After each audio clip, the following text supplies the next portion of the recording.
Just a word of introduction. I just got back from an out-of-town lecture. What we're going to do tonight is review some material from Radio Free America number 2 and Uncle Sam and the Swastika. This will go into the archives as part of Radio Free America 37. It's actually that show. I was going to wind it up this evening. It is going to go on for a couple of more weeks at least, because upon reflection and review and going over some material, in order to really complete this massive document, we're going to need to review what was going on in Germany during the period of time that I have been reviewing what was going on in the United States, because without understanding Germany, we will not be able to understand how the U.S. lost the Second World War.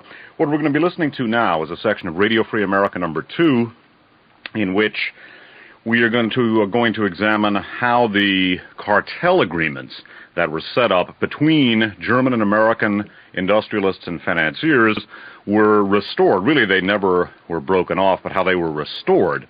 At the end of World War II, Germany was never decartelized. This by way of understanding the corporate and economic goings-on in Germany in the post-World War II period, because the corporate and economic life is, of course, the foundation of political life. And it's worth noting that these cartels wielded tremendous influence not only in Germany and the conquered nations, but all over the world. And one of the men who was charged with dealing with the international effects of these cartels, basically with attempting to blunt the international actions of these cartels in order to hamper German war production, was a man named James Stuart Martin. Now, James Stuart Martin was head of it was something called the Economic Warfare Section of the Antitrust Division of the Department of Justice during World War II. He worked with, among others, a man named Joseph Borkin, B-O-R-K-I-N, who wrote a recent bestseller about I.G. Farben a few years back called The Crime and Punishment of I.G. Farben. Now, James Stuart Martin not only worked against the cartels during the war, he was head of the so-called bombing section. That's what they called his Economic Warfare Section, because they, in addition to attempting to blunt the international affairs, the international business dealings of the cartels, which brought Nazi Germany a great deal of profit from their foreign markets, but he also had a lot to do with advising the U.S. Army Air Force on which targets to bomb. And after the war, James Stuart Martin was very much involved with the attempt at breaking up the German cartels. Now, keep in mind that the German cartels were very much connected, because a cartel is an international monopoly that was they were very much connected with not only American, but also British, French, and other countries' industrial interests. And the breaking up of the cartels, that so-called decartelization of Germany, was a major element of denazification. Now, as we've seen, John J. McCloy returned many Nazi war criminals right back into German life. He released Alfred Krupp and some of the other industrialists, and James Stuart Martin wrote a book about his wartime experiences and post-war experiences, and that book was called All Honorable Men.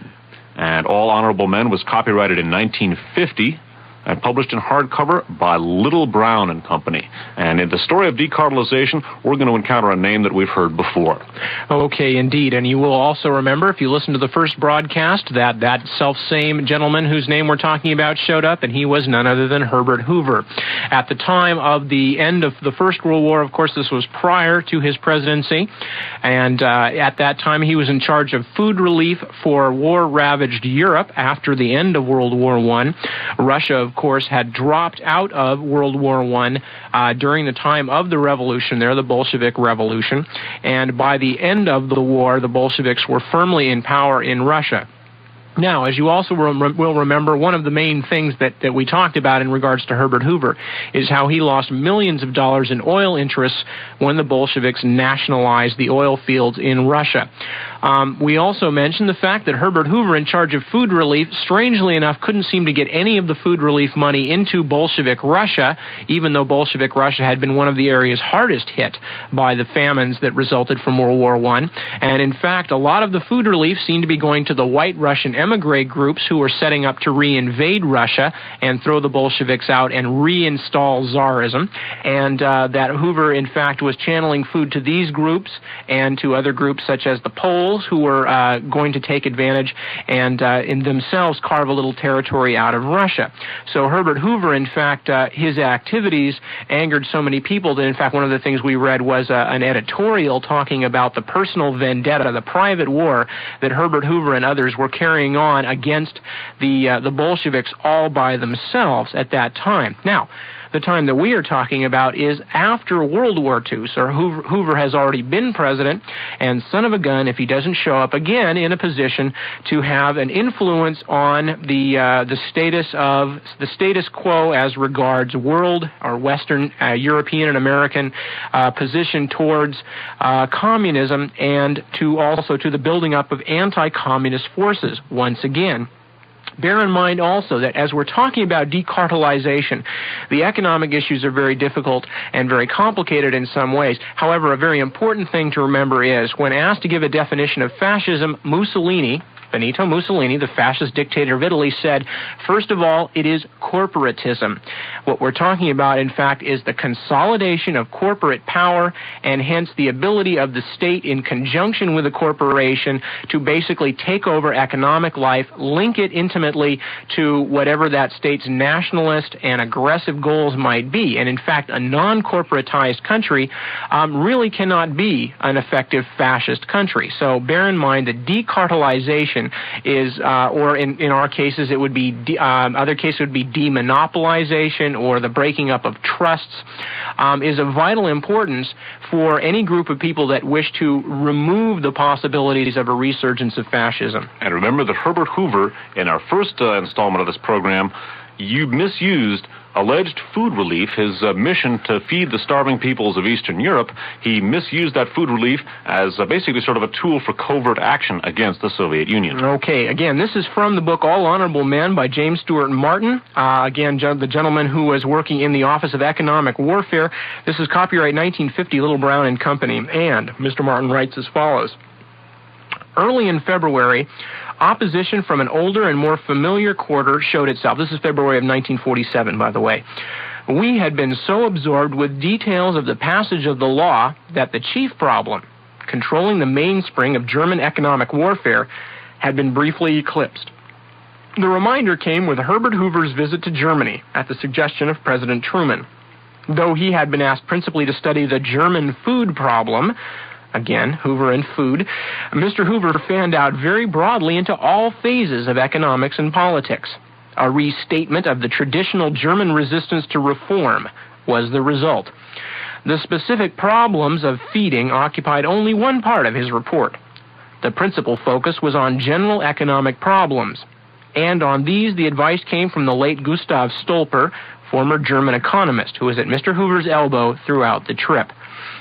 At Berlin, there was the usual briefing of the Hoover Party by the Economics Division, with the bulk of the time allocated to problems of German reconstruction and a brief period at the end for problems of economic power. This time, there was a difference.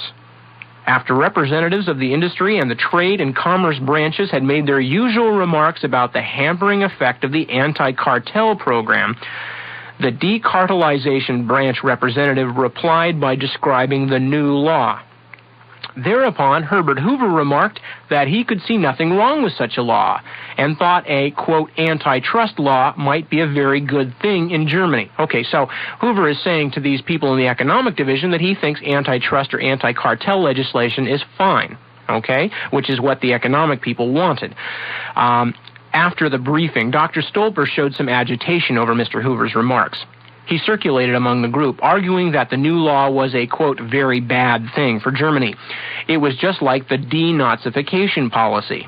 The main job of denazification had been done by Hitler himself when he committed suicide. This is the author explaining Stolper's viewpoint.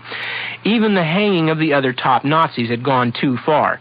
The same was true of the cartels and combines. The war had ended Germany's, quote, concentration of economic power.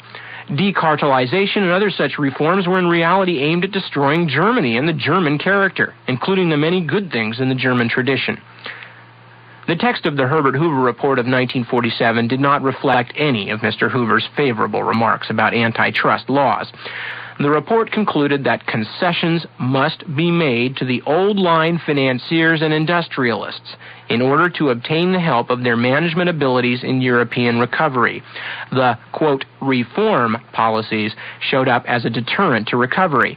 Bear in mind also, when we're talking about the old-line financiers and industrialists, we're talking about the people who bankrolled the entire Third Reich. And in essence, then, the decision was to put them right back into power again, the professed reason being that Reconstruction was vitally important. Why? To fight the Soviet Union. Skipping on down in the book, still reading from All Honorable Men, on May 3rd, a Berlin dispatch announced the end of another in a series of tours of Germany and Austria, which the War Department had been sponsoring to enlighten influential people about the problems of occupation. In this case, as the New York Times put it, quote, 14 top business executives of the United States concluded today a 2 weeks tour of the key cities of Germany and Austria.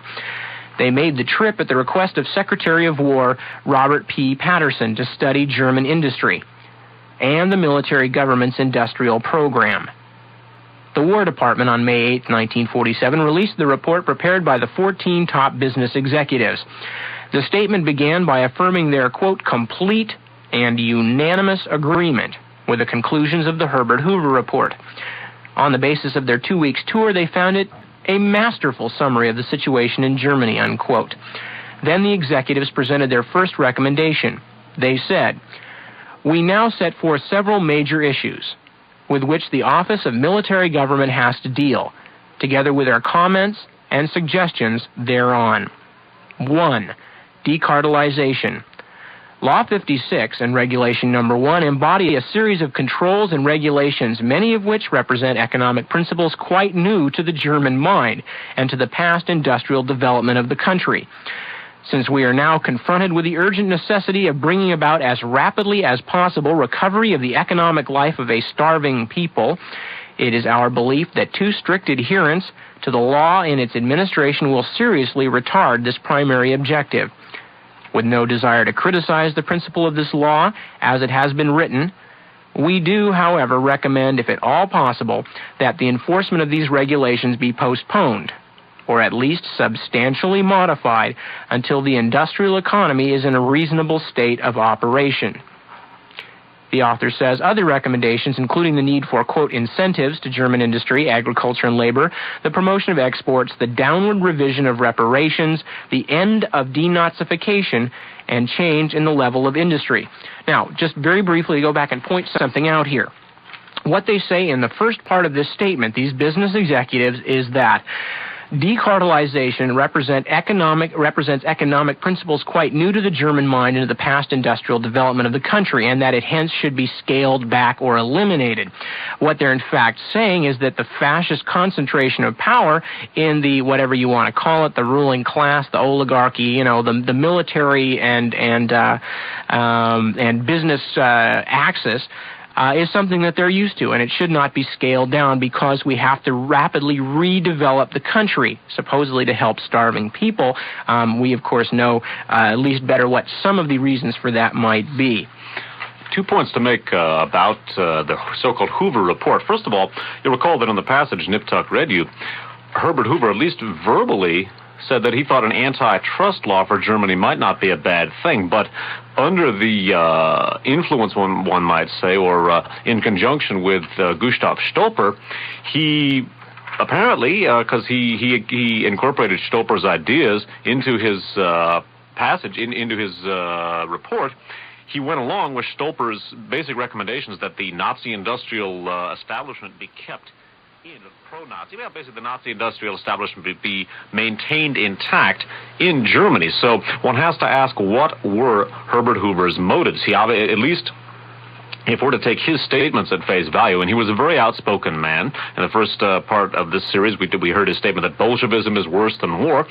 He was not, at least in principle, opposed to antitrust laws, yet he elected to recommend against decartelization, and for all intents and purposes, that meant recommending against denazification. One has to ask what purpose he had in mind. Certainly, we can't answer that for sure, but the possibility that he wanted to keep Nazism in Germany for the purposes of political reaction, either for, again, another ticket back into Soviet Russia, because he had roughly $1 billion in 1912 of holdings in Russia, or at the very least for keeping Germany as a tool against Russia, is at least one of the things that we have to keep in mind. Now, as I mentioned a couple of minutes ago, one of the very large cartels that was very much involved with the arming of Germany and with the rise to power of Hitler. In fact, one German said of I.G. Farben, Farben was Hitler and Hitler was Farben, was the aforementioned I.G. Farben, the Interessengemeinschaft Farben industry, which was a large cartel that grew out of the former German dye-stuff companies, the German chemical companies. And the I.G. Farben company was very much involved with the chemical and petroleum industries all over the world. Every country had its I.G. Farben affiliates. Remember, in the first broadcast, we looked at the Pirelli industrial empire in Italy that was very much connected with I.G. Farben. A number of Vichy or fascist French industrialists very much connected, and their Franco-German trusts, and the Franco-German North African trusts, very much affiliated with I.G. Farben. And the breakup of I.G. Farben was hotly debated in the United States Congress because I.G. was very strongly affiliated with many very influential American companies, and this is something that we will be talking about in our Uncle Sam and the Swastika program coming up. Now, I.G. Farben was very much involved with American companies, and in just a second I'm going to tell you about an interesting chapter from the attempted breakup of I.G. Farben. Okay, now again, to sort of put this in another type of perspective, something to be very much aware of for those of you who are just coming into some of this kind of stuff. Now, whether you believe in Adam Smith or in Marx and Engels, whether you believe in capitalism or communism or neither, it should be very evident to you that war and peace almost always hinge on matters of economy, on matters of money, who's got it, who's using it, what they're using it for, and how, if at all, they are being controlled. Now, again, some of the stuff about decartelization, about I.G. Farben, about the various German combines and Allied participation therein, is complicated stuff in terms of it's not the kind of thing that makes great cocktail party chatter. However, this is vital to understand because, as some other wit whose name skips my mind right at the moment once said, capital knows no country. And what we are in fact talking about are not necessarily cases of this flag is fighting this flag, but in fact this group of people with money have the same sort of objectives regardless of what country they live in, and hence they will band together to unite against this other group of people. So don't let the fact of where somebody lives or what country they're in fool you that they are necessarily following that country's national interests. I guess that's the overall point I'm trying to make. We're talking about money and people having money and wanting to protect property and own property and utilize it, and that is in fact what leads to a lot of these situations. Okay, now, as I mentioned, the proposed breakup of I.G. Farben was hotly debated in the United States Congress because it was a world power. I.G. Farben, that is to say, was a world power, and it had many, many tentacles into the United States as well. Now, a man who was called upon as an expert witness in the congressional hearings about I.G. Farben wrote a book about his experiences. That man's name is Howard Watson Ambruster, last name Ambruster, and he wrote an excellent book about I.G. Farben called Treason's Peace, subtitled German Dyes and American Dupes. And Howard Watson Ambruster's Treason's Peace was published in hardcover by the Beechhurst Press in 1947.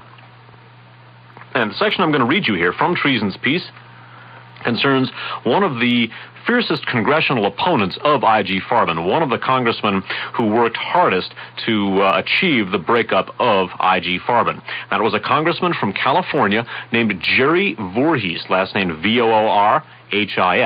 Now, Jerry Voorhees was defeated by Richard Nixon. Richard Nixon's first successful election campaign was in unseating Jerry Voorhees as U.S. representative. And we're going to read you here from Treason. I'm going to read you here from Treason's Peace about Jerry Voorhees' activity activities against, or his lobbying against I.G. Farben in the United States Congress. Again, from Treason's Piece by Howard Watson Ambrister. While the tug of war was going on in the United States Senate between the Save Farben and Smash Farben teams, important contributions were made by those two valiant battlers, Representatives Voorhees of California and Coffee of Washington. Among the several forceful speeches by Mr. Voorhees touching on the I.G. Farben tie-ups in the United States was that delivered on May 21st, 1945, in support of his House Concurrent Resolution 55, which demanded that the government prevent the economic, financial, or technical resources of Germany from rebuilding the future war potential of the enemy in any other nation, and to prevent any citizens or corporations of the United States taking any action, quote, through cartel agreements or otherwise, unquote, which would contribute to the rebuilding of that future war potential. Again, on July 20th, 1945, Mr. Voorhees complained bitterly that, quote, some of the very people who hold top positions in the American Control Commission in Germany are men who either in the past or at this very moment are officials of the American companies who had connections with some of the very German companies which the Senate Kilgore Committee has warned about. Mr. Voorhees also put his finger on the issue by saying that, quote, to select men with connections of this sort and to pass over the thousands of other American businessmen whose companies never had any such connections is, to put the matter very mildly indeed, a mistake which may have the most serious consequences for the future peace of the world. So keep in mind Mr. Voorhees' attempts to through American legislation, break up I.G. Farben by removing I.G. Farben's sympathizers and business contacts from the American Control Commission in Germany. Keep in mind his efforts in that regard, because we're going to be touching back on Richard Nixon and Mr. Voorhees a little later. Again, to point out some of the larger patterns here that we have, a situation in which, at that time, Congressman Voorhees is saying that American patriotism or loyalty to democratic ideals should outweigh interest in pure profits and connections with fascist governments. Okay, essentially, that was Voorhees' point. Voorhees was defeated by Richard Nixon with heavy outside funding. We will later see other people who propound similar viewpoints. Okay, bear in mind, people who propound similar viewpoints that loyalty to democracy is more important than profits and anti-communism promulgated through fascism. Other people who Richard Nixon sharpens his political teeth on in much the same situation. This is not an isolated incident. And that concludes a short section of Radio Free America program number 2. We will be coming back to other sections of Radio Free America 2 in this further installment of Radio Free America number 37, How the United States Lost the Second World War. I had originally planned on concluding this week, but as I indicated at the beginning of the broadcast, after winging my way in from out of town, the nature of the program is such that I think in order to follow through to a sufficient extent, the goings-on in Germany that I have talked about in the past should be expanded. In the next couple of weeks, we're going to be talking about the German judicial and political systems, the German national security establishment, the Gehlen organization proper, and we will get a hint later on in tonight's installment of how liberation theory, now recall that we have been studying the evolution of liberation theory from a Third Reich political and psychological warfare technique from pre-World War II through World War II, its incorporation through the Reinhard Gehlen Nazi Eastern Front spy outfit into the United States as first a strategic consideration, a psychological and political warfare technique, and later its evolution into a major stream of American political thought. Ultimately, it saw its triumph with the assassination of John Kennedy and its fulfillment under the Reagan and Bush administrations, in which the goals of Rosenberg's Ostministerium were fulfilled, and the map of Europe has been redrawn now, a map of Eastern Europe and the former Soviet Union, along very much the lines that Hitler and Alfred Rosenberg of the Ostministerium had envisioned. We're going to go back to Uncle Sam and the Swastika. Now, what you just heard was a section of Radio Free America program number 2, originally recorded in May of 1984. And by the way, the other voice that you hear is the voice of my former co-host, Nip Tuck, who assisted me with the on-air responsibilities. We're now going to jump back in time from 1984 to May 23rd, 1980, for Uncle Sam and the Swastika, the very first of the archive shows. And by the way, the other voice that you will hear is the voice of my other former co-host, Mark Ortiz. And again, we are going into this by way of understanding the resumation of the cartel relationships. Really, they were never broken off, and German and American members of this transatlantic financial and industrial axis put together, as we have seen, the Christian West concept, a Nazi Third Reich contingency plan for going underground that ultimately led to the concept of NATO. It was the seed concept of NATO. The idea was to have the United States and Britain and France hook up with a Hitlerless Reich in an anti-Soviet alliance with Germany as the keystone to prevent Soviet expansion across the European continent.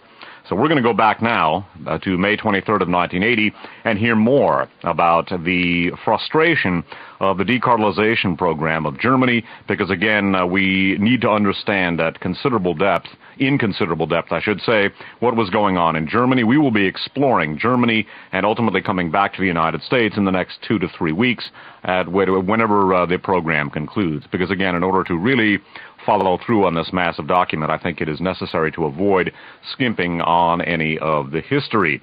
So in just a minute, we are going to go to a section of Radio Free America, or not Radio Free America, excuse me, Uncle Sam and the Swastika. And one of the reasons why people as a whole have not learned very much about the events we're talking about is that U.S. industrial cooperation with Hitler's Third Reich was systematically covered up. It got Watergated, it got stonewalled, it got buried. And the way in which it was buried was by appointing representatives of the very same interests which had financed Hitler and basically built up his war industry in the first place to the Allied bodies in charge with the responsibility of the German war economy. James Stewart Martin writes about the frustrations which his group met in attempting to evaluate German war-making industry and the causes of those frustrations. He writes, "We settled down out of the sky over England into a fog-covered beehive called Bushy Park, headquarters for the future military government of Germany, then known as the U.S. Group Control Council. Brigadier General Cornelius W. Wickersham was in command, and it was on our way to report to him that we got our first forewarning of opposition to come. Together with Norman Bursler and Alexander Sachs, I was walking through the hall of a temporary wooden office building when Alex pointed to the name of Colonel Graham K. Howard over the office door of the director of the Economics Division. Howard was the author of a book written in 1940, before the United States entered the war, called America and a New World Order, an apologia for the Nazi economic system that might just as well have been titled, You Can Do Business with Hitler. Now it looked as though we were to be working with him and others like him in an effort to reconstitute Germany on a new pattern. Colonel Howard was only the first of many who turned up, riding into Germany with a future military government, helping to deflect the policy back into the old grooves. Colonel Howard, it is true, was straightaway relieved of his duties before we left Bushy Park for the continent. In fact, just after General Wickersham received a copy of his book from the Intelligence Division. But trick pennies are the same on both sides. The position of Economic Director was filled by the assignment from Washington of Brigadier General William H. Draper, Jr., on military leave from his position as Secretary-Treasurer of Dillon, Reed & Company. This investment banking firm after World War I had taken the lead in floating the German bonds which put German industry in a position to fight another war. The men with whom Colonel Howard had already staffed the Economics Division clearly wanted the occupation of Germany to be carried out along quite different lines from those decided upon by the government departments at Washington. Coordination between the plans of the Economics Division and the policies laid down by Washington became more and more difficult. The constant carping and the mounting criticism of the official policies became so open that General Wickersham finally found it necessary to issue a formal order to all officers under his command, requiring them to stop their criticism and to support and advocate the policies laid down in the Joint Chiefs of Staff Directive. Our special team was assigned to work in the finance division with Captain Norbert A. Bogdan, a charming fellow who had been a vice president of the J. Henry Schroeder Banking Corporation, a firm in whose files the Nazi banking affiliations were still warm when the United States went to war. Anthony C. Sutton, in the book we told you about earlier, Wall Street and the Rise of Hitler, further discusses, the makeup of the U.S. Group Control Council, developing further upon what James Stewart Martin said. He quotes from a memo written by Treasury Secretary Morgenthau to President Truman on May 29, 1945. He writes, "Lewis Douglas, whom General Clay describes as my personal advisor on economical, financial, and governmental matters." And that apparently is not a sentence. Douglas resigned as director of the budget in 1934, and for the following 8 years, he attacked the government's fiscal policies. Since 1940, Douglas has been president of the Mutual Life Insurance Company, and since December 1944, he has been a director of the General Motors Corporation. Edward X. Zdunke is to supervise the engineering section. Prior to the war, Mr. Zdunke was head of General Motors at Antwerp. Philip Gethke is to be in charge of mining operations. Gethke was formerly connected with Anaconda Copper and was manager of its smelters and mines in Upper Silesia before the war. Philip P. Clover is to be in charge of handling oil matters. He was formerly a representative of the Sacconi Vacuum Oil Company in Germany. Peter Hoagland is to deal with industrial production problems, and Hoagland is on leave from General Motors and is said to be an expert on German production. The memo concludes with some information which further develops the background of Graham K. Howard, author of America and a New World Order. Secretary Morgenthau writes, "One of the men who helped General Draper in the selection of personnel for the Economics Division was Colonel Graham Howard, a vice president of General Motors who was in charge of their overseas business and who was a leading representative of General Motors in Germany prior to the war. Howard is the author of a book in which he praises totalitarian practices, justifies German aggression and the Munich policy of appeasement, and blames Roosevelt for precipitating the war." Well, as you might well imagine, the presence of these interests on the U.S. Group Control Council enabled the American financial and industrial concerns that had worked with Nazi Germany to hide their involvement. Interestingly enough, it also guaranteed that their German associates would be returned to important positions in the post-war reconstruction of Germany, as they were. Because, see, if the victors had dealt too harshly with the vanquished, their own role in the creation of the conflict would have been revealed, and so they covered it up. Before we conclude, in evaluating the forces that had led to the defeat of his group's efforts to bring about German reform, James Stewart Martin feared two things. First, he was afraid that the return to power of Hitler's industrialists would lead to a resurgence of Nazism in Germany. And more importantly, Martin noted that the same pattern of economic concentration that led to the ascendance of Hitler in Germany was already evident in the United States in 1950, and he expressed his fear that this concentration of power might lead to the rise of Nazism in this country. Martin concludes All Honorable Men by discussing the economics of fascism and his fears for both Germany and the U.S. Dave and I are going to take turns reading you James Martin's conclusion in All Honorable Men. First, though, we'd like to remind you that we're reading a book written in 1950, and some of Martin's references to German Reconstruction date this text. However, we both feel that Martin's message about the dangers inherent in economic concentration is still as valid as ever. Proceeding with the conclusion of All Honorable Men, James Stewart Martin writes, "After 2.5 years, I came back from Germany quite well aware that I had been wrestling with a buzzsaw. We had not been stopped in Germany by German business. We had been stopped in Germany by American business. The forces that had stopped us had operated from the United States, but had not operated in the open. We were not stopped by a law of Congress, by an executive order of the President, or even by a change of policy approved by the President or any member of his cabinet. In short, whatever it was that had stopped us was not the government, but it clearly had command of channels through which the government normally operates. The relative powerlessness of governments in the face of growing economic power is of course not new.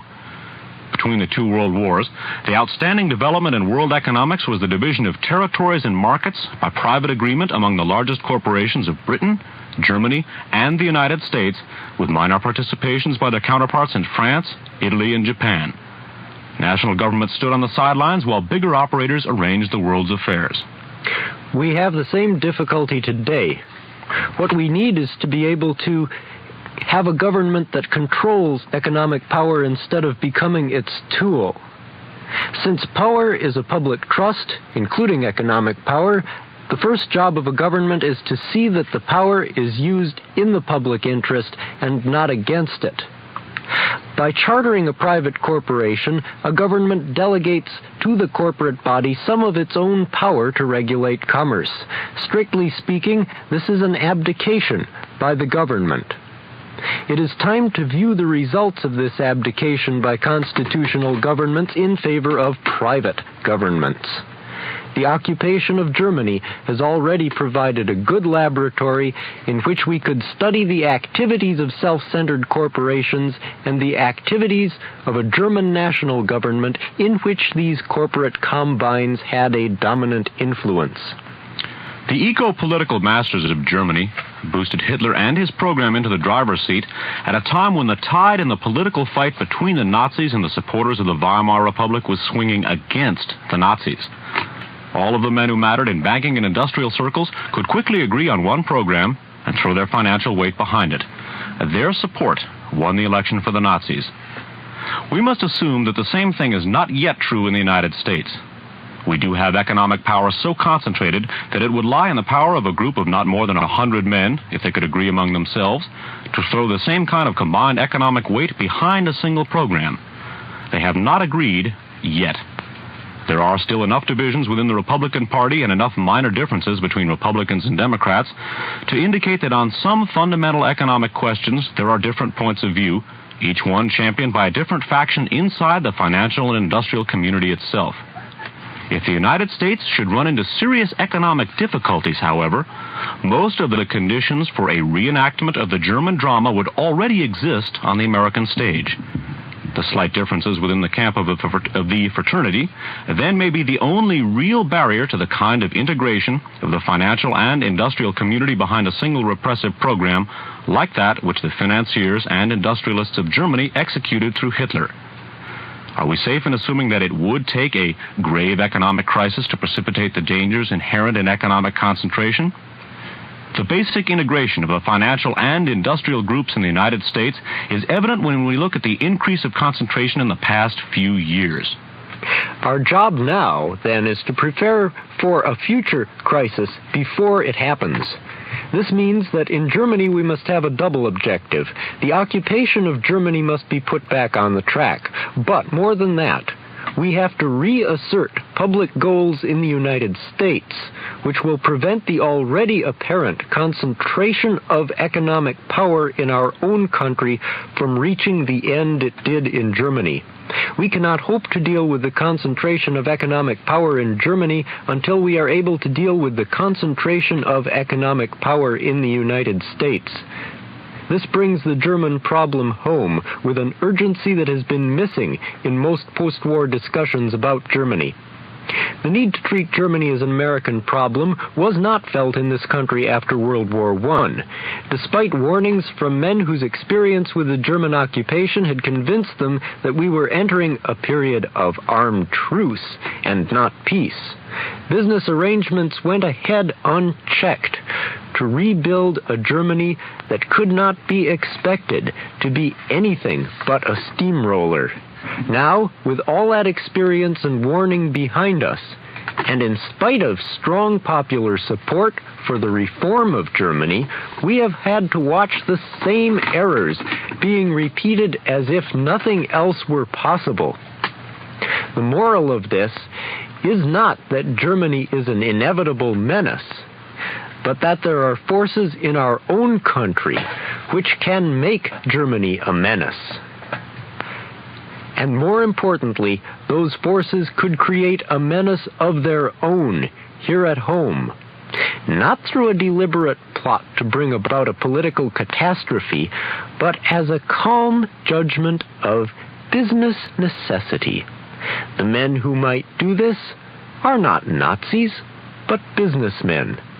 Not criminals, but honorable men. And that from Uncle Sam and the Swastika, May 23rd, 1980. Before, by the way, Ronald Reagan, the ultimate exponent of liberation theory, and the individual who fulfilled the outlines of the program outlined in NSC 68, came to power. Again, we're going into this by way of looking at the restoration of the economic status quo, the corporate status quo in Germany. We're going to take a look relatively briefly this evening at the political and national security status quo, or statuses quo, that's the wrong word, in Germany, and how they were restored. Also, in the next couple of installments, or till the end, we're going to take a look in detail at exactly how a Hitlerless Reich was installed after World War II, despite the plans and agreements that had been concluded by the Allies, or at least superficially apparently concluded by the Allies as a result of the peace at the end of World War II. What we're going to do now is skip ahead a little more than 10 years. Now recall we began with a section of Radio Free America program number 2 from May of 1984, then Uncle Sam and the Swastika, the original broadcast from May 23rd, 1980. We are now going to hear an update to Uncle Sam and the Swastika from August of 1990, more than 10 years later.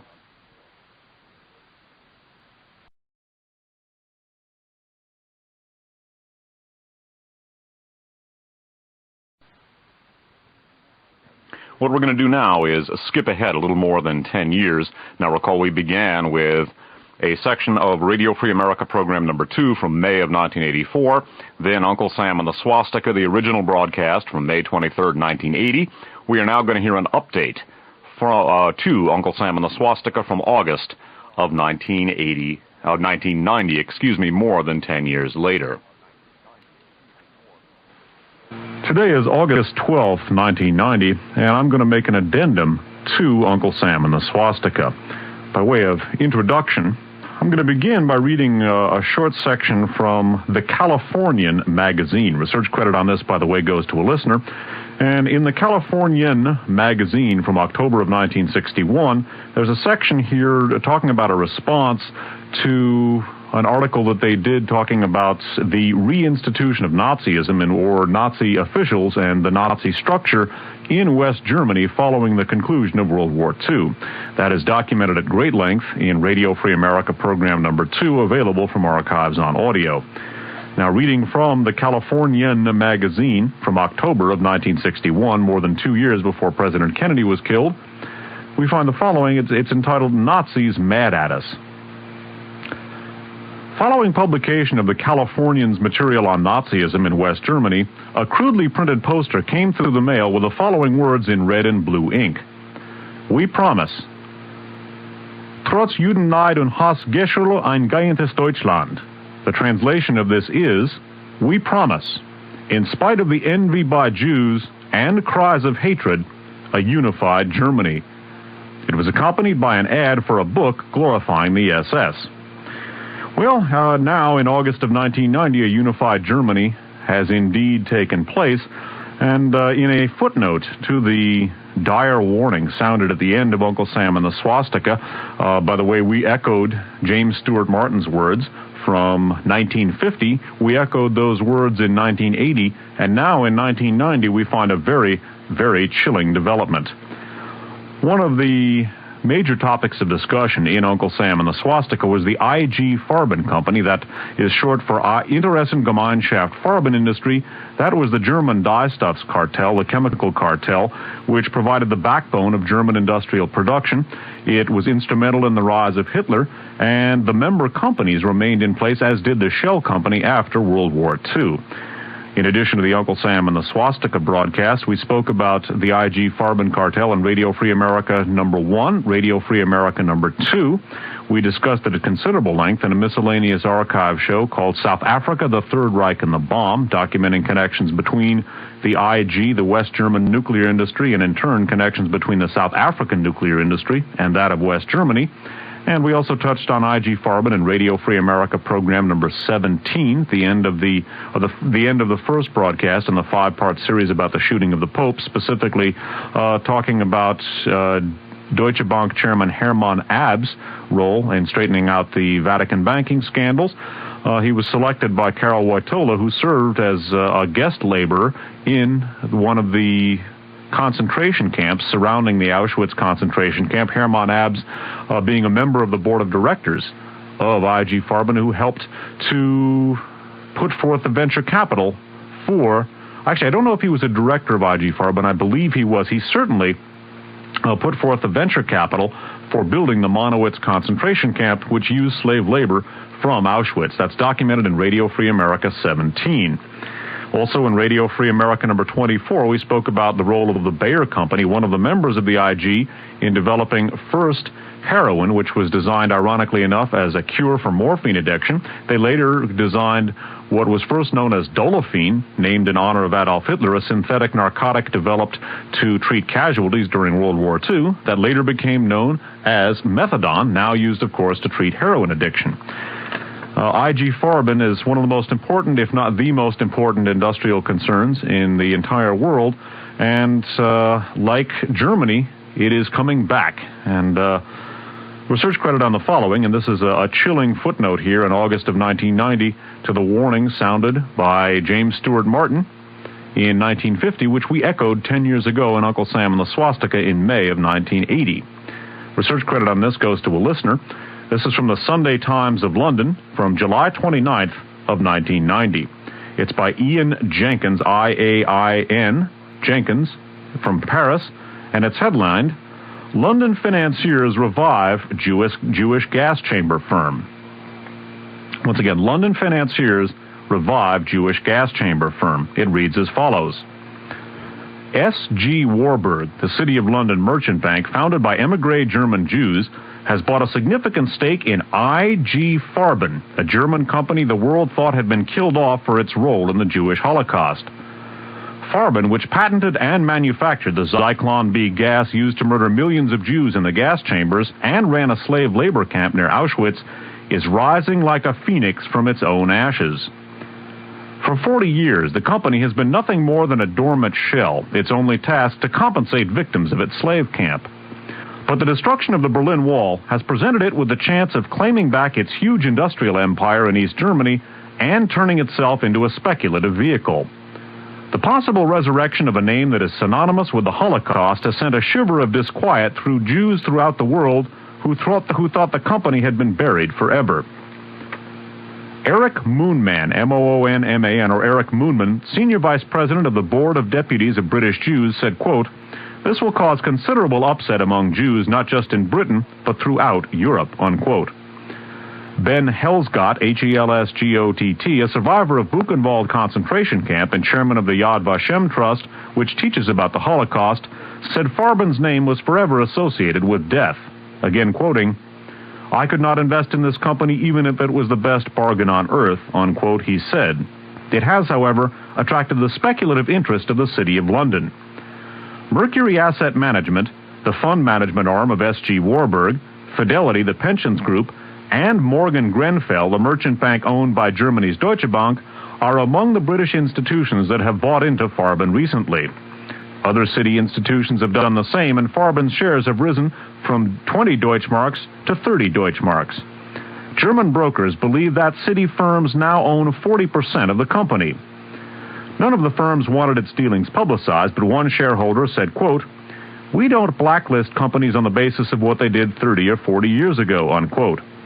Farben was the biggest industrial company in the world when the Second World War broke out and gave huge support to the Nazi war effort. It built a synthetic oil and rubber plant and had its own concentration camp staffed by the SS near Auschwitz, where slave laborers worked amid the smell of burning human flesh. An estimated 25,000 people, mainly Jews, died there. After the war, 23 of Farben's directors were tried at Nuremberg for war crimes.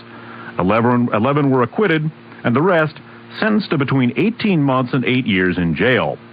The Allies then broke up Farben. Bayer, BASF, Hext, and AGFA were stripped out of the company, leaving a property and investment shell with assets of about £150 million. Its job was to compensate its Jewish slave laborers and then to liquidate itself. So far, it has paid $10 million in compensation, but there have been no recent claims. Farben, meanwhile, shows no signs of winding itself up. The other half of Farben's German assets were in the East and were confiscated without compensation by the Soviet-backed communist regime. Those assets, then worth £750 million, could have a current value of £2 billion. Quote, "We have already started to put claims in for these assets," says Karl Ehlerding, E-H-L-E-R-D-I-N-G, a director and one of the largest shareholders in Farben. In anticipation of this windfall, UK institutions started the speculative run on Farben's share price when a 20% block was bought by two leading city firms, apparently Mercury and Fidelity. And it credits additional reporting by Ian Burrell, B-I-R-R-E-L-L, and Helen Davidson. It's interesting, too, that the Farben, although obviously, as we've talked about in the past, the member companies of the IG remained in place. To that extent, the breakup of IG Farben was simply a farce, kind of like the alleged breakup of the Standard Oil Trust. Although technically the old Standard Oil Trust in the United States was broken up, it remained in the hands of its ownership. Instead of Standard Oil, you had Mobil, which is Standard Oil of New York, originally Saucony Vacuum, then Saucony Mobil, Saucony standing for Standard Oil Company of New York. Exxon used to be S-O-E-S-S-O, or S-O for Standard Oil. Chevron is Standard of California. Amoco is Standard of Indiana. Sohio is Standard of Ohio. All of those continue to be owned, although they're publicly traded. The Rockefellers own a controlling interest. The same thing basically happened with IG Farben. We took a look at the alleged breakup of IG Farben in Radio Free America program number 2.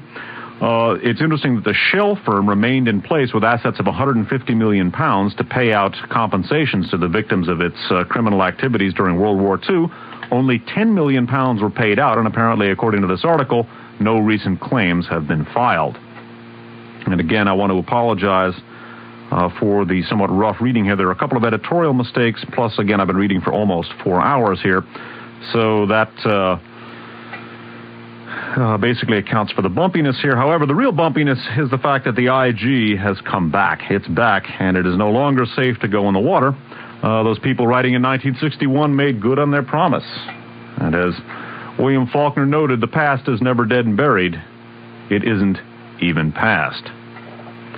And it's worth noting that only by understanding the past can we understand the present. Reviewing from Propaganda Review, spring of 1989, interestingly enough, in an article called Hitler's Last Laugh, there's a section here by Martin Lee, a well-known political researcher whose work we've used in the past, talking about a review of Blowback, the landmark book by Christopher Simpson. There's a little sidebar here called Cold War Habits Die Hard.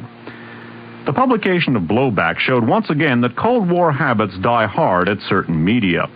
Although it was generally well received by reviewers, New York Times correspondent Serge Schmemann, S-C-H-M-E-M-A-N-N, belittled the book in the Times Sunday Book Review section.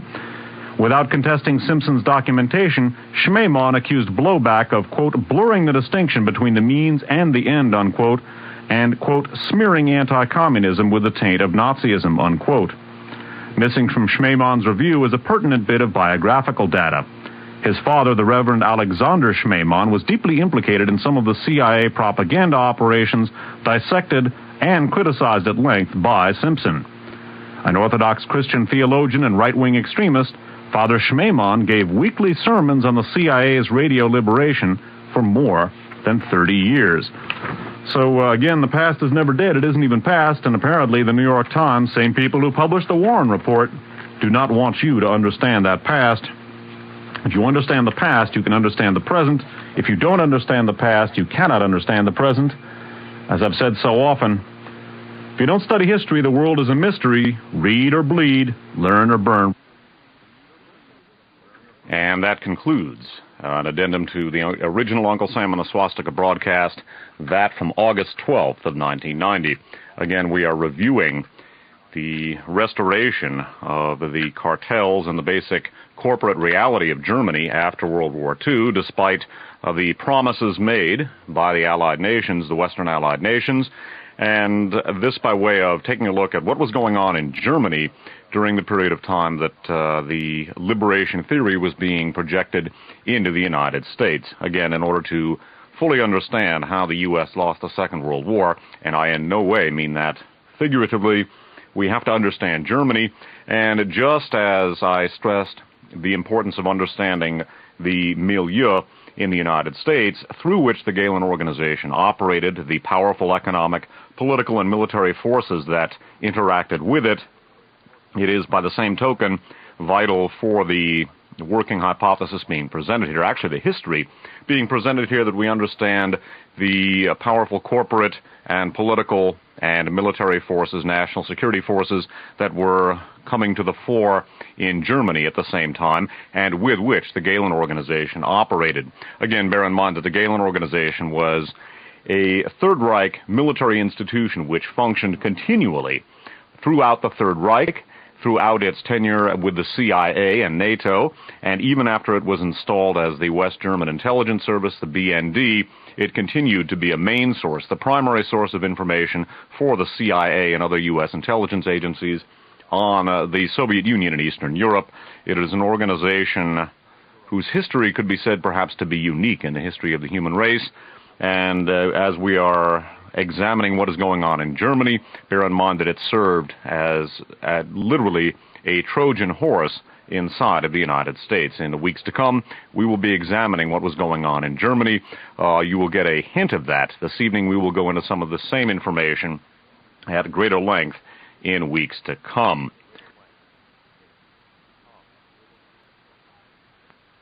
We are going to jump back again to Radio Free America program number 2, done in May of 1984, and having looked at the restoration of the corporate and economic structure in Germany, the corporate structure that underlay the Third Reich during World War II, or prior to and during World War II, that corporate structure which intersected in a major way with the American corporate structure, the corporate structure that representatives of which were negotiating with American representatives, notably Alan Dulles of this transatlantic financial and industrial axis that we looked at in the first 2 Radio Free America shows in Uncle Sam and the Swastika and Uncle Sam and Il Duce about American support for Mussolini. They set up the Christian West concept, a Third Reich survival concept to blend the U.S. and Britain and France with Germany in a Hitlerless Reich, basically with a Hitlerless Reich, i.e. Germany, and to have Germany as the keystone for an anti-Soviet alliance. That was the seed concept for NATO, as we've seen. Whether or not it was actually agreed to during the war, it was certainly being negotiated, and it certainly was quite obviously the seed concept for NATO. What we're going to look at now is the political leadership of the, quote, new Germany, and as we will see, it was indeed a Hitlerless Reich. This is something that I will be exploring at greater length in installments of RFA 37 to come. Now, 2 main names we're going to be looking at here are Konrad Adenauer, der Alte, the first Chancellor of the Federal Republic of Germany, and his Eminence Grise, his Secretary of State, the man who was viewed as the power behind the throne, a man named Hans Globke, who, as we will see, was the individual who drew up the law for the protection of the German blood. That was the legal precedent, the legal statute under which all of the Nazi extermination programs took place against their, quote, racial enemies, unquote. And note that it was Globke who was in charge of supervising the Galen Organization. We will be coming back to that because this is the individual to whom Galen reported under the auspices of the Federal Republic of Germany. And bear in mind that at the same time that it was functioning as the BND, the Galen Organization, a Third Reich military and intelligence institution which functioned continually on into the post-war period, bear in mind that the Galen Organization continued to provide the U.S. with most of its intelligence on the Soviet Union and Eastern Europe, even in its final incarnation as the BND. Recall also that one of the conditions of Galen's agreement with the Americans was that when German and American interests conflicted, it would be understood that the Galen Organization would operate on behalf of German interests. Well, of course, from the standpoint of the Third Reich, and the Gehlen Organization was nothing if not an extension of the Third Reich and a projection of it into American society, or in some cases directly, in some cases indirectly via its effects.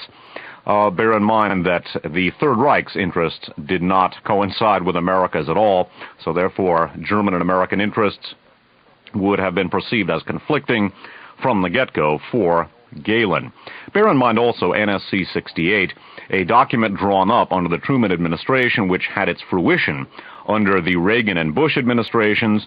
That at some point, I think we can assume that there was a similar BND, or German government document, dealing with the United States, just as the basic outlines of policy that were delineated in NSC 68 operated for decades. Now, originally under a Democratic administration, they came to fruition under the most reactionary of all Republican administrations. Just so I think we can assume at some point a document was drawn up for the long-term policy of Germany, the, quote, new, unquote, Germany vis-a-vis the United States. When? I don't know, but it's a pretty good bet that at some point such a document was drawn up, and I rather suspect that what we're seeing now is the culmination, the coming to fruition of that document as well. But we're going to go back to Radio Free America number 2 from May of 1984, and we're going to hear a little bit about the political leadership of the, quote, new Germany, unquote. We will be coming back to this at greater length in installments to come. Now, one of the interesting things about the recent post-war, about the early post-war period that people are not aware of, is the fact that just as the Nazi industrial structure was reinstituted in Germany, and this is going to come as a great surprise to a lot of people, I suspect, the Nazi political leadership, to an amazing extent, was returned to power in Germany. And although the post-war German leadership has been portrayed as very unsullied and non-Nazi, this is not, in fact, the case. And, in fact, the Nazi connections of the German leadership touch even on Konrad Adenauer, the first German head of state, nicknamed Der Alte. Indeed. And we're going to read here from a section of a book called The Bormann Brotherhood by William Stevenson. This is a Bantam book in paperback, copyright 1974. Keep in mind that William Stevenson was a former British intelligence agent and specifically worked with a special operations executive which conducted covert operations on the European mainland during the war. So he was an actual veteran of the struggle against the Nazis. Also, his name is Stevenson. That's worth keeping in mind because there's also another very famous British intelligence agent named William Stevenson, but his name is Stevenson, and he's the very well-known Intrepid. This is a different fellow, though.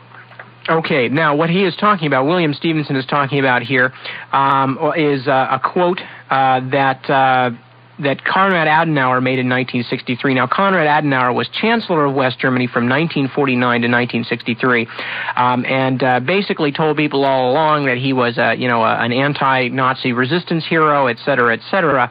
And the reaction Stevenson is having in the book here is to a comment that Adenauer made in 1963 that, quote, he was always an opponent of the Nazis. And Stevenson writes as follows: I remembered a letter published in East Germany, later authenticated by the Chancellor, meaning Adenauer admitted to writing this letter, and written originally on August 10th, 1934. It was a begging letter from Adenauer to the Prussian and Reich Minister of the Interior, asking for payment of his pension as Lord Mayor of Cologne. In other words, this was being written during the time that the Third Reich was in power. The pension was restored, and it was still being paid him at war's end, when he cultivated his own garden with French slave laborers. The 10-page letter was an attempt to prove that he had always been friendly to the Nazi Party. Quote, I have always treated it in an absolutely correct manner, and in so doing I found myself at loggerheads with ministerial directives. For years, contrary to the decrees of the Prussian Ministry of the Interior, I made available to the party the municipal sports ground and allowed the party to hoist its swastika flag. I urged that municipal advertising should be given to the Nazi Party newspaper in Cologne, the Westdeutschen Beobachter. Anyway, the letter goes on and on. Basically, Adenauer's whole point is he's writing to the Reich ministers, I have always been the Nazis' best friend, when I was the mayor of Cologne. How could you, not give me my pension? Then, of course, after the war, he turns around and says, I was always a firm opponent of the Nazis. Now, this in and of itself is not evidence of anything in particular, other than the fact that Adenauer is double-dealing and hypocritical. However, when we're talking about the issue of failed denazification, we're talking about some hard facts about some rather unpleasant people. It's also worth very significant there is the passage that his garden was maintained with French slave laborers. Now, under Third Reich policy, you didn't get your own slave laborers unless you worked very closely with the Nazis. I mean, not everybody got slaves. If he had slaves, whether or not he was a member of the Nazi Party, he worked with the Reich to execute Third Reich policy. And that's an important point. You just didn't get slave laborers. That means he has to, if not joining the Nazi Party, and there's no record that he ever did, he certainly worked with them and was considered a political ally. That point is key here. Now, we're going to begin reading to you from an excellent book called The New Germany and the Old Nazis. That book was published by Random House, copyrighted 1961, the hardcover edition by Random House, and it's authored by a man named T.H. Tettens, last name T-E-T-E-N-S. I'm going to read you a little bit about his background here. From the back cover of the book, T.H. Tettens, a leading expert on German geopolitics, was born in Berlin and worked during the 1920s in Germany as an economist and newspaper editor. For more than 30 years, he has studied the pan-German movement, the Nazi Party, and the strategic theories of German geopolitics. When Hitler came to power, Mr. Tettens was put in a concentration camp. He escaped to Switzerland in 1934. There, in pamphlet and newspaper articles, he foretold the coming German assault on Europe. In 1938, Mr. Tettens came to the United States and began research on German problems for government agencies and private organizations. From 1946 to 1947, he served with the U.S. War Crimes Commission in Washington. Okay, so that is the background concerning Mr. Tettens. Now, from his book, The New Germany and the Old Nazis, reading as follows. Now, keep in mind that Konrad Adenauer had obviously worked very closely with the Third Reich. He wouldn't have gotten his French slave laborers, and he wrote a letter that we just saw talking all about how, yeah, I'm working with you guys, I think you're great stuff.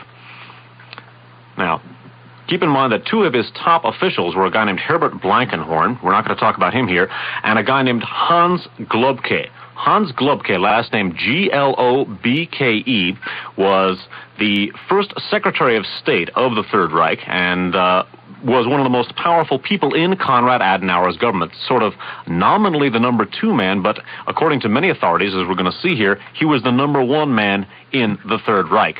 Okay, Hans Globke was the first Secretary of State under Der Alte, under Konrad Adenauer. Reading now from T.H. Tettens, The New Germany and the Old Nazis. Under the Nazi regime, Hans Globke served as the top official in the Office for Jewish Affairs in the Ministry of the Interior. It was here that the infamous Nuremberg laws for the protection of the German blood were first drafted.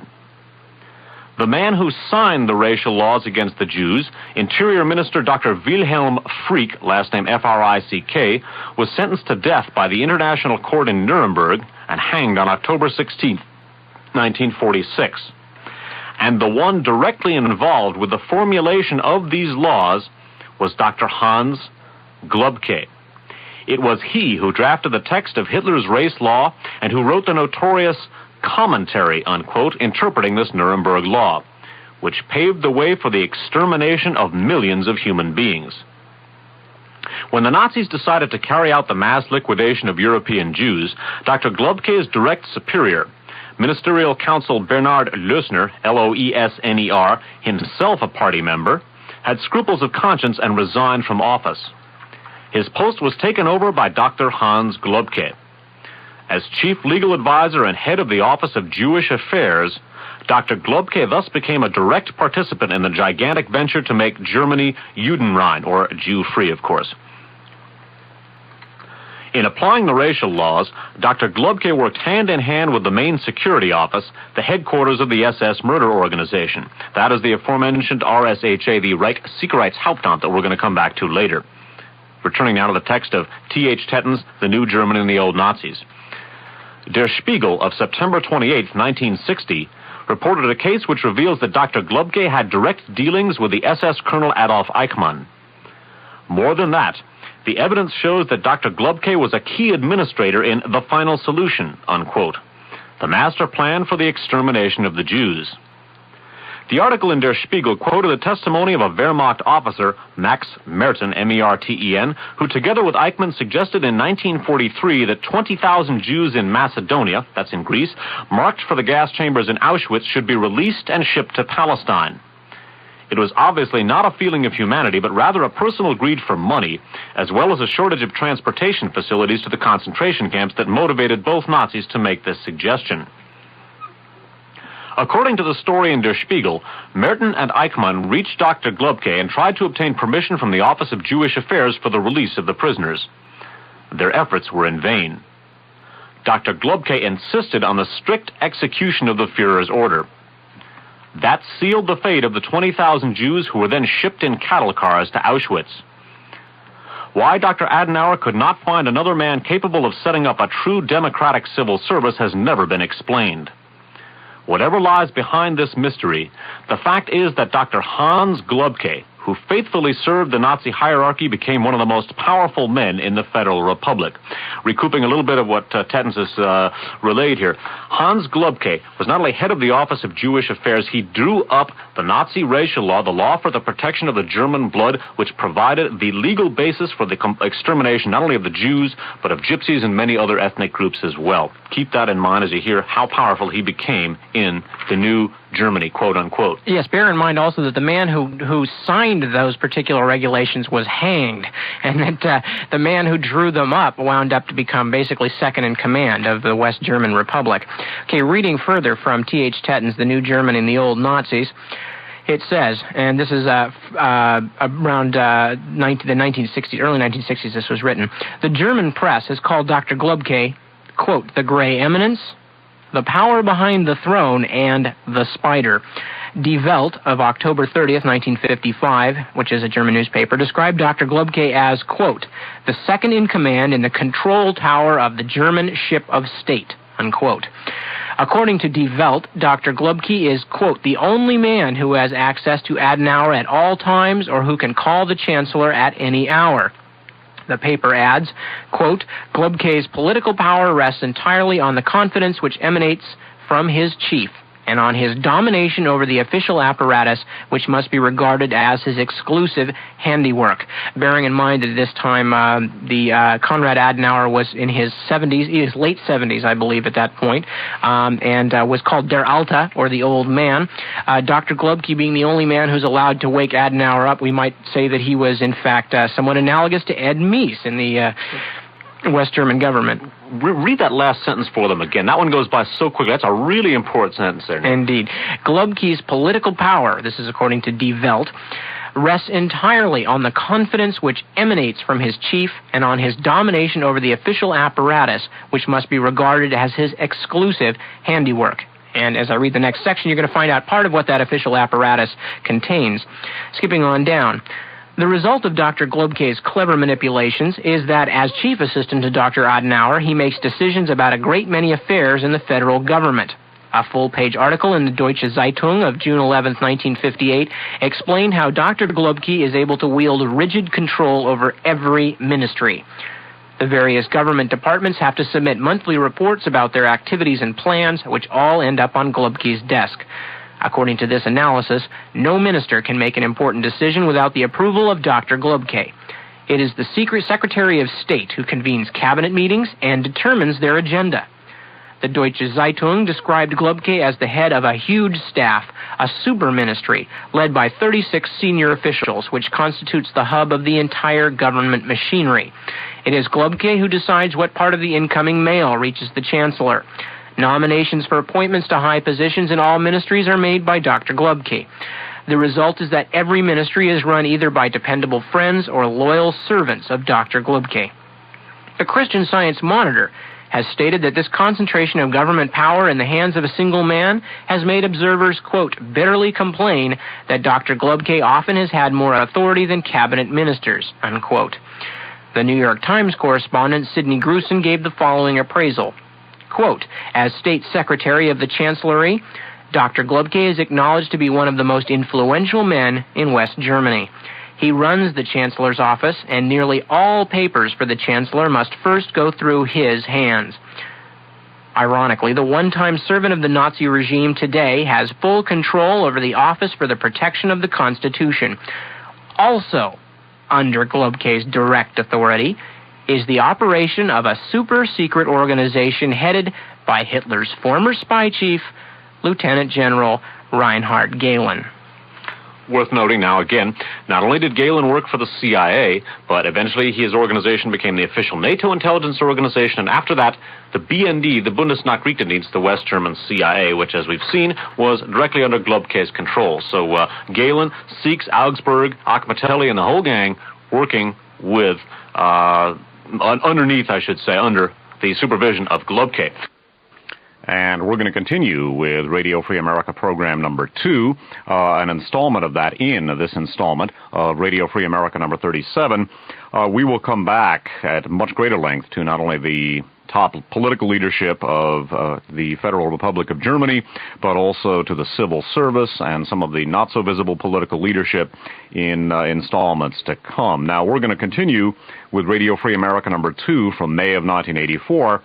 And for those of you who are real veterans of the program and are wondering, well, gee, why are we going into all this old material? You will hear, I think, this section of Radio Free America number 2 in an entirely new way. What we're going to take a look at is the German government policy towards expellee, German nationals under some of the territories who had been in some of the territories in the East that had been occupied by the Third Reich and were then expelled to the Federal Republic. Now, the main names you're going to want to pay attention to here are those of Konrad Adenauer, the Chancellor of Germany.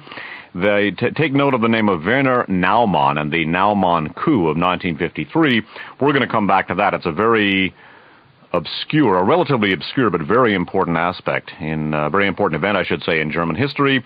Note that the minister for expellee is none other than Theodor Oberlander of the anti-Bolshevik bloc of nations, a former SS man, a liaison officer between the Gehlen organization and the Vlasov Liberation Army that we've looked at, and an individual who was also very close to Gerhard Frey of the Deutsche Nationalzeitung and Soldatenzeitung, to which Edwin Walker had communicated the information that Lee Oswald had fired at him. Oberlander also a member of the head at one point of the International Committee for the Defense of Christian Culture, a German-based intelligence network whose Texas representative was none other than Nelson Bunker Hunt. And pay attention here, too, to the fact that we're going to hear about liberation. Okay, now we've already taken a look at the evolution of liberation from a Third Reich psychological and political warfare technique into a major American technique of the same type, and finally its evolution into a major domestic political force here in the United States as a result of the action of the Crusade for Freedom and the CIA. And we're going to take a look. Bear in mind, too, that the liberation became a major theme of the Republican campaign, both at the presidential and congressional and senatorial levels in 1952. What we're going to look at is what liberation meant in the, quote, new, unquote, Germany in that same time period. First, we're going to take a look at liberation as espoused by the Nazi Party in exile in Madrid. We're going to go into that at greater length. And then we're going to see identical policies being espoused by the Chancellor of Germany, the aforementioned Konrad Adenauer, the Chancellor of the, quote, new, unquote, Germany. So we're going to take a look at the policies, first of all, being espoused by the Nazi Party in exile in Madrid, Spain, and then the same policy of, quote, liberation, unquote, being espoused by Chancellor Adenauer and his ministers. So we're going to proceed now with Radio Free America number 2. Only were key Nazis put into the government, but the government policies of West Germany have, to a large extent, assumed many aspects of Nazi foreign policy. In other words, we don't just have the people in there, we have them executing, or at least attempting to execute, some of the same kinds of policies as we saw under Hitler. Now, in this section, the next section again from T.H. Tetton's The New German and the Old Nazis, we're going to see a very interesting use of the German nationals who were basically expelled from the previously Nazi-dominated Eastern territories, Poland, Czechoslovakia, the Soviet Union, and so forth. They were then, those people who were actually ethnic Germans were sent back to Germany after World War II. Now, these ethnic Germans were used by the West German government as a source of agitation for Eastern expansion of the German Republic. Sound familiar? Well, we're going to get into this right now. Again, returning to the New Germany and the Old Nazis. Large groups of Sudeten Germans and Volksdeutsche in Poland played a vital role in the Hitler Holocaust. They filled the ranks of the SS, and they fought fanatically to Germanize the Slavic lands. It was in the light of this record that the Allies decided at Yalta and Potsdam to set the Oder-Neisse line as a final stop to Germany's century-old Drang nach Osten, push to the east. Most Nazis had fled, and the rest of the plotters were sent home in order to end all further conspiracies. What else could the Allies have done? Had not the cry Heim ins Reich vibrated throughout Europe in the heyday of National Socialism? When in 1945, fate caught up with the Sudeten Germans and the Volksdeutsche, they were simply sent, quote, home to Germany, unquote. Soon after the end of World War II, the Germans started to use the expellé question as a lever for a revision of the Yalta and Potsdam decision. Under the Allied occupation statute, the refugees were not permitted to organize. Nevertheless, they appeared in public as early as 1949 with a highly effective apparatus for mass propaganda. The refugee newspapers, among them the Volksbote in Munich and Die Stimme der Vertriebenen in Hamburg, began to agitate openly. There is little doubt that the expellés played an important part in the calculations of Dr. Naumann and his associates in Madrid. Interrupting here, Dr. Naumann was one of Joseph Goebbels' top propaganda officials and designated by Goebbels as his propaganda successor should he pass on for the Third Reich. He was arrested by the British in 1953 for plotting with a bunch of other ex-Nazis to restore Nazism in Germany. Returning again to the book The New Germany and the Old Nazis by T.H. Tettons. There is little doubt that the expellés played an important part in the calculations of Dr. Naumann and his associates in Madrid. A secret circular letter issued in 1950 by the Nazi headquarters in Madrid stated, "The millions of expellés must be regarded as a valuable trump card in our policy toward the restoration of German power. The expulsion of 10 million German racial comrades was a blessing for the Reich. The expellés strengthened the biological substance of our race, and from the beginning they became a valuable asset to our propaganda. The expellés, discontented with their fate, infused a strong political dynamism in our demands. Very soon we were able to drown out the noisy propaganda about German crimes, unquote, with our counter-accusation about the heinous misdeeds committed against 10 million German racial comrades. The distress of the refugees has created a common political ground among all Germans, regardless of political affiliation. The demand for the restitution of the stolen German territories keeps our political agitation alive. The militant elements among the refugees are working according to the best traditions of National Socialism, whereas the broad masses among the expellés are kept close together in well-disciplined homeland organizations. The expulsion of millions of our racial comrades provides us with a heaven-sent opportunity to exacerbate the problem of the bleeding border and to hammer constantly for its revision. For years, there has been a tremendous propaganda drive to bring the more than 10 million refugees back to their homelands, unquote. This campaign has been carried on with the full support of the Adenauer government. Bonn has nourished the hope among the Germans that through a policy of strength, unquote, the lost territories in the East can be recovered. It was precisely this view which motivated the Adenauer government to pursue a policy of diplomatic non-recognition toward all East European states. In 1952 and 1953, Dr. Adenauer and his assistants openly advocated a program of liberation.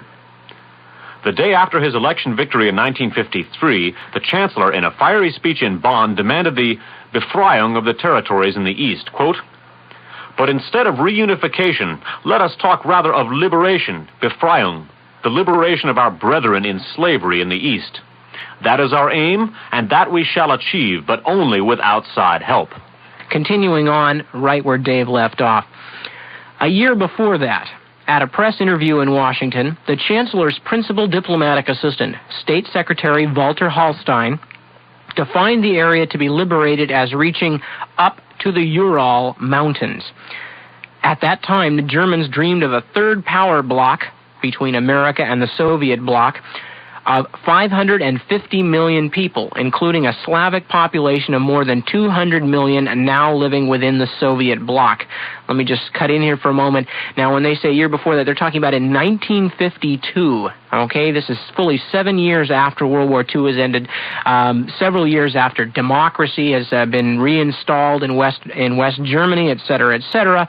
The Germans are dreaming of an area up to the Soviet Ural Mountains as being now a possession of Germany, and a power bloc of 550 million people under direct German control, including Slavs to the tune of 200 million people.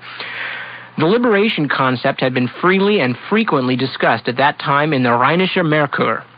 One of the Chancellor's staunchest supporters, Dr. Robert Ingram, admonished the German politicians to discard the sterile concept of reunification and substitute for it a dynamic program of liberation. Quote, "The task is not reunification, but the liberation of all that has been lost," stated Dr. Ingram in a lead article. There remained little doubt that Bonn's liberation program envisioned the use of all possible means. It was Hitler's Drang nach Osten, drive to the east, all over again. Among the cities pinpointed for liberation by Dr. Ingram were Warsaw, Prague, and Vienna. The unrestrained liberation propaganda of the early 50s created such unease in diplomatic quarters at Paris and London that Dr. Adenauer was soon compelled to renounce military force as a means to recover the lost territories.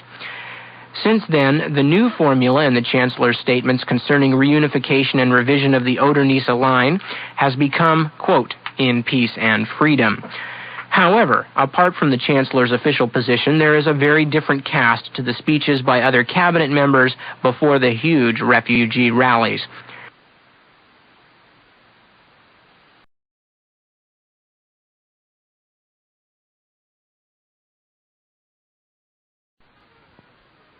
However, apart from the Chancellor's official position, there is a very different cast to the speeches by other cabinet members before the huge refugee rallies.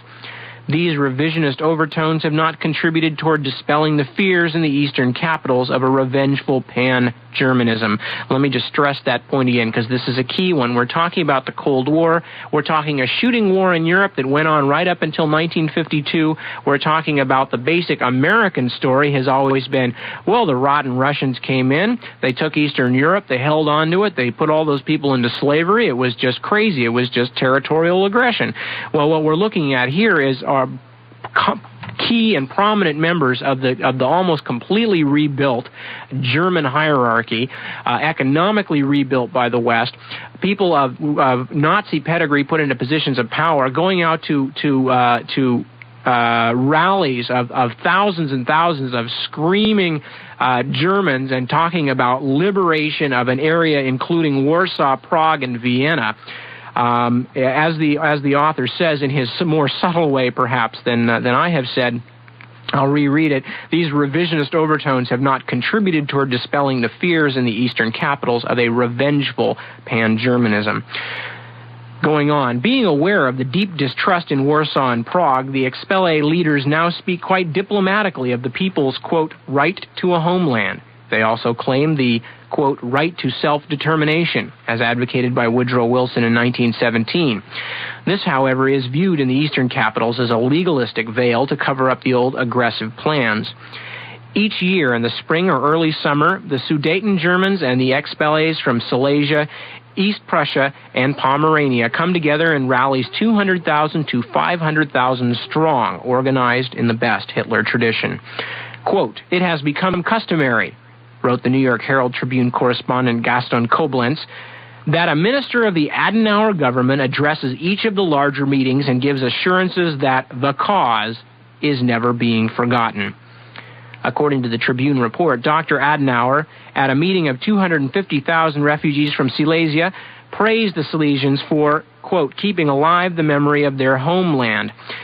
At another meeting before 500,000 Sudeten Germans at Munich, Transport Minister Hans Christian Seebohm suggested that, quote, not only the Sudeten, but also Bohemia and Moravia, which form a large part of Czechoslovakia, should be linked to Germany in the future.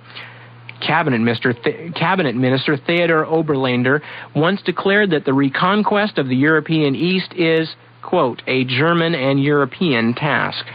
So keep in mind that the new Germany, unquote, is advocating the liberation of a territory up to the Urals, Warsaw, Vienna, Prague. As someone once said, the song was over, but the melody lingered on. Now, it's worth noting also that the inclusion is perhaps the wrong word, the ascension of top Nazis to positions of great post-war power is by no means something that ended in the 50s, that it continued for a long, long time. Returning again to the book The Bormann Brotherhood by former British intelligence agent and now Canadian journalist William Stevenson. Did Globke help Bormann's friends? He certainly made life easier for Schacht. That's a former Nazi finance minister, Hjalmar Horace Greeley Schacht, who had many dealings with Western industrialists, as we've seen. Beginning again, did Globke help Bormann's friends? He certainly made life easier for Schacht. His resignation under communist pressure was window dressing to quell the anger of Western liberals. 5 years later, in September 1968, a dinner was given in his honor by President Heinrich Lübke, L-U-B-K-E, accompanied by Chancellor Kurt Kiesinger, K-I-E-S-I-N-G-E-R. The President, the Chancellor, and the former State Secretary thus publicly thumbed their noses at the verdict of history. In the old days, Heinrich Lübke approved the blueprints for death camps. Kiesinger supervised Nazi radio propaganda. So here we have not only the Chancellor, but the President, respectively in charge of Nazi radio propaganda and approving the blueprints for the death camps. All right, and lest you think that this other stuff ends back in the 50s and 60s and 70s, another example came up rather recently in the San Jose Mercury News for Thursday, April 23rd, 1981. I'm going to read the article and then I'll explain it a little bit for those of you not familiar. Actually, wasn't that in the San Jose News, the evening edition of the Mercury? Now it's called the evening edition of the Mercury. Then it used to be the San Jose News, if you want to go look that up in the library. Indeed, for April 23rd, 1981. The headline of the short, small article is Court Closes Case in Reichstag Fire. Dateline Berlin. It's an AP Wire story. The West Berlin Supreme Court has closed the book on the 48-year-old case of a Dutch communist convicted and executed for starting the Reichstag fire in 1933 that helped propel Adolf Hitler to absolute power. The court threw out a lower court decision that had overturned the original Nazi conviction of Marinus van der Lubbe and ruled there could be no further litigation in the matter. Van der Lubbe's brother has been trying to have the conviction erased since 1955. Let me just give you that one sentence again. The court threw out a lower court decision that had overturned the original Nazi conviction of Marinus van der Lubbe and ruled there could be no further litigation in the matter, sort of like sealing the transcripts for 100 years type of a thing. Recall that the Reichstag fire was a provocation set up by the Nazis in order to achieve the total dictatorial powers that they desired. And in order to achieve those powers, they blamed the Reichstag fire on the communists, and they produced a former member of the Dutch Communist Party, the aforementioned Martinus van der Lubbe, who was legally blind and legally insane, and they had him wandering around in the general vicinity of the burning Reichstag with matches and gasoline. Keep in mind that the Reichstag adjoined a tunnel which was connected to Reichsmarschall Hermann Goering, later head of the Luftwaffe's house, which just happened to be next door to the Reichstag fire. He appears on the steps of the Reichstag announcing, look, the commies burned down, the Reichstag was the German parliamentary building, by the way, the commies burned down the Reichstag building, and they took poor Martinus van der Lubbe, legally blind and legally insane, blamed it on him, then chopped his head off, and that was the start of the Nazi dictatorship. Now recall that the West German Supreme Court has now formally instituted the Reichstag verdict as unchallengeable West German law. Another unchallengeable verdict that it brings to mind, and the connection I'm going to make very briefly before we take a break, is that during the time after the Kennedy assassination Warren Commission report came out, as we talked about during our Guns of November special, and of course there were numerous critics of the Warren Commission report, one of the ways in which the CIA, in an internal security memo, suggested that people defuse criticism of the Warren Commission report was to link criticism of the Warren Commission report as being similar to the attempt to blame the Reichstag fire on the Nazis. In other words, the CIA took the Nazi point of view to defend the Warren Commission report. So what goes around comes around. This is Nip Tuck. For myself and Dave Emory, we'll be back in just about 5 minutes with the third section of Looking Back from 1984, A Hidden History of the Cold War. And that concludes that installment of Radio Free America program number 2. And this will go into the archives as yet another installment of Radio Free America 37.